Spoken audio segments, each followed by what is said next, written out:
Hi, I'm John Hinchey. I originally presented this video on an ASMAC webinar entitled Finale's Finale on September 3rd, 2004. My plan in sharing this video is to help you build an association in your mind of what are the equivalents between Finale and Dorico, what is the same or very similar. Once you've defined that, you'll find that there are some things that are handled very differently in Dorico, so you'll have to look at your workflow in a different way. So if you'd like a quick tour of the Finale to Dorico equivalents and an overview of the Dorico workflow, I think you'll find this video very helpful. Finale is designed around a single workspace that changes its attributes depending on what tool you're using. There are pull-down menus for various functions, but perhaps the most notable is the tool menu.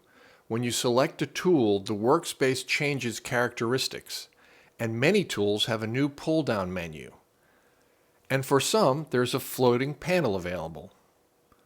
Dorico is designed around multiple workspaces that change attributes when you move through the workspace with the tabs. Think of it as moving through a project from left to right. The Setup, Write, and Engrave workspaces each elicit a pull-down menu specifically for that workspace. Additionally, each workspace has a left zone, a right zone, and a lower zone. The right and left zones have panels, or toolboxes if you will, that expand when you click on them as they reveal various tools. So let's look at the equivalents. The Finale and Dorico menu bars have a very similar set of categories. The Finale or Dorico menu, File, Edit, View, Window, and Help are all very similar. So those functions, it's safe to bet you can find your way around. Central to Dorico's design is the concept of workspaces. The short description of each is: Setup is where you set up your players and score. Write is where you'll spend most of your time putting in your musical content, notes, text, lines, and symbols. Engrave is where you do your layout and presentation of the content. Play is where you can tweak playback. Print is for printing and PDF export. In the Write workspace, you create all of your content. Its presentation on the staff strictly follows the guidelines defined in various options in the Library menu. In the Engrave workspace, the caveat is you can't change any of the function or value of the musical content. For example, you can change the position of a dynamic, but not its function. You can't change a forte to a piano. You can't delete or change the pitch or duration of the note. You would have to go back to Write to do that. But you could change the stem length, beaming, or the size from normal to Q, for example. You can change the spacing between notes in Engrave as well. In the Engrave workspace, you'll also notice all these boxes. These are frames: green for page, blue for text, and pink for graphics. All page text is in frames you define. The music is contained in the music frames. Select which item you are editing in the left zone: notes, frames, stave spacing, and note spacing. Open the panel on the left and it changes with the functions of each tool. But when you think about it, in a similar way, when you switch to the Page Layout tool in Finale, you're in a similar mode. You can't change the function of the musical content. You're moving lines that are boxing in your musical content. If you switch to the Text tool, you create a box on the page that confines a piece of text to that box. So, Engrave mode is a combination of the Page Layout tool, the Text tool, the Graphics tool, and the Staff Spacing function of the Staff tool. Let's look at something that may seem quite different, but really it's just a bit of a change of screen geography.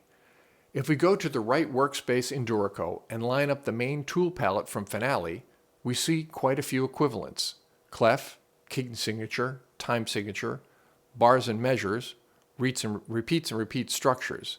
If we open up the left zone, the articulations are found here, but also notes and rests that you would find in the simple entry notes and rest palettes. So most of the main tool palette is found in the Write workspace in the right zone. The simple entry palettes are in the left zone. Which brings up something that is quite different. That is the way lines, symbols, and staff-attached text are handled in Dorico. In Finale, the lines are found in the Smart Shapes menu or palette. Symbols, dynamics, and playing techniques text are found in the Expressions tool. In Dorico, lines, symbols, and text are not categorized as to their graphic representation, but as to their function as a musical direction. In Write mode, open the Write zone. Dynamics, both text and lines, are in the Dynamics panel.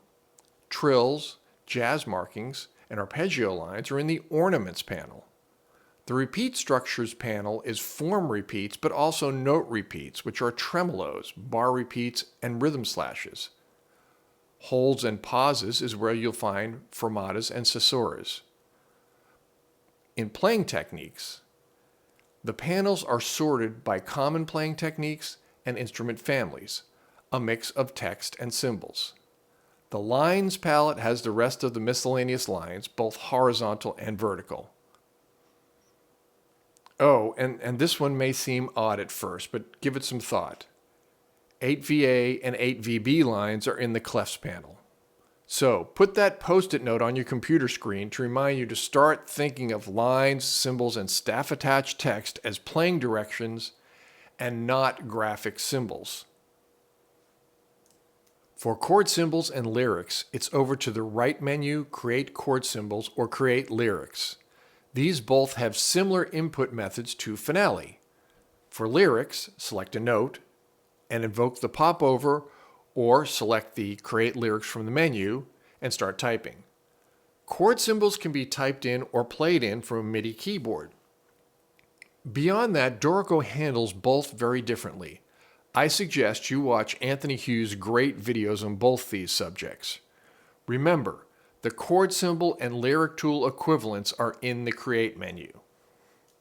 The Finale MIDI audio menu is covered in the Play workspace in Dorico, and then some. The Dorico Play workspace is more similar to a DAW than any notation program. There's a lot here, but that's for another time. Let's talk plugins. There have been many very useful plugins for Finale created by Make Music and third parties. Dorico has a simple scripting interface, but not as comprehensive as Finale script. But many of the tasks handled by plugins in Finale are handled efficiently in other ways natively by Dorico.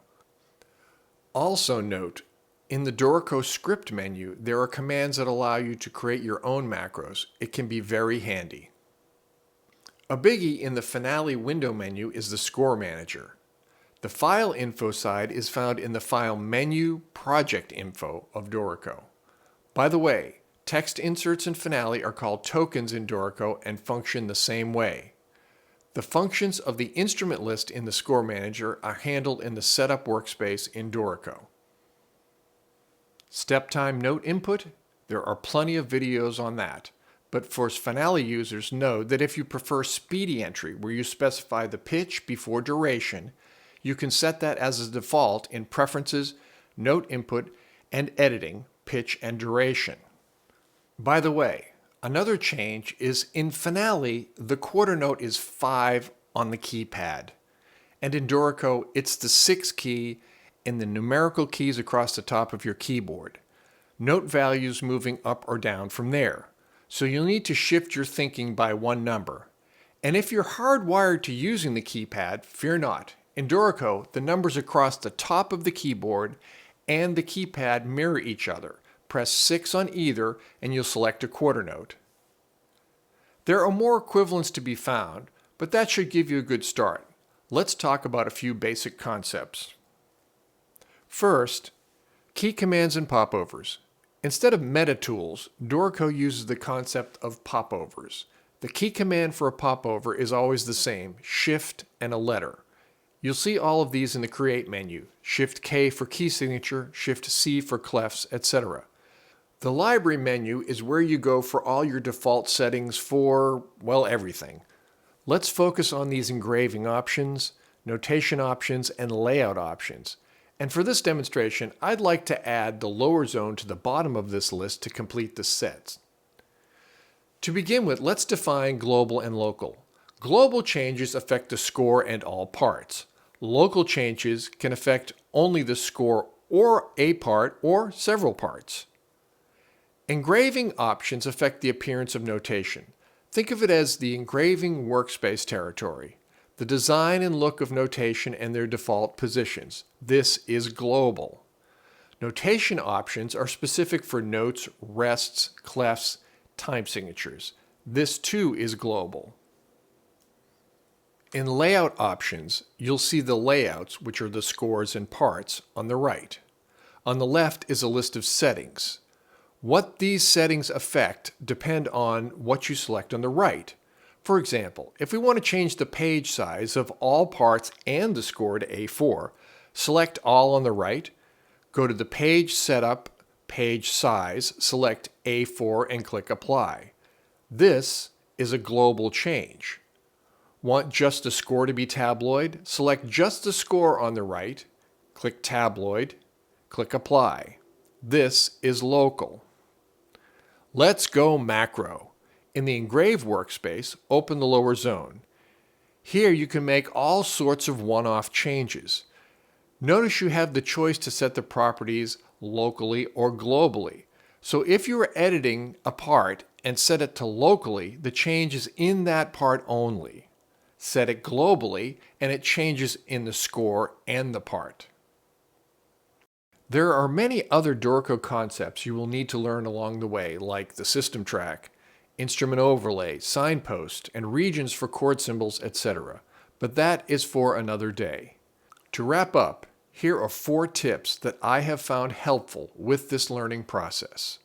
Number 1, the jump bar. Type J and the jump bar magically appears. Command will allow you to execute commands. Just type them in. Go to will take you to a page, bar number, rehearsal mark, or flow.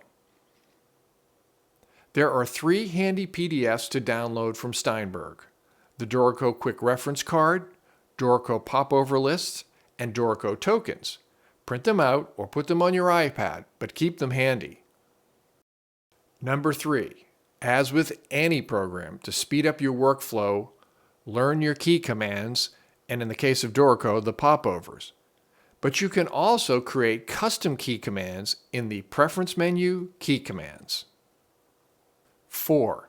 If you use a Stream Deck, consider getting a copy of the Notation Express Dorico profile. And another tip, in the Stream Deck editor, add another page to the Dorico profile. Then add buttons that open your reference PDFs, notes, or take you to YouTube for your favorite tutorials.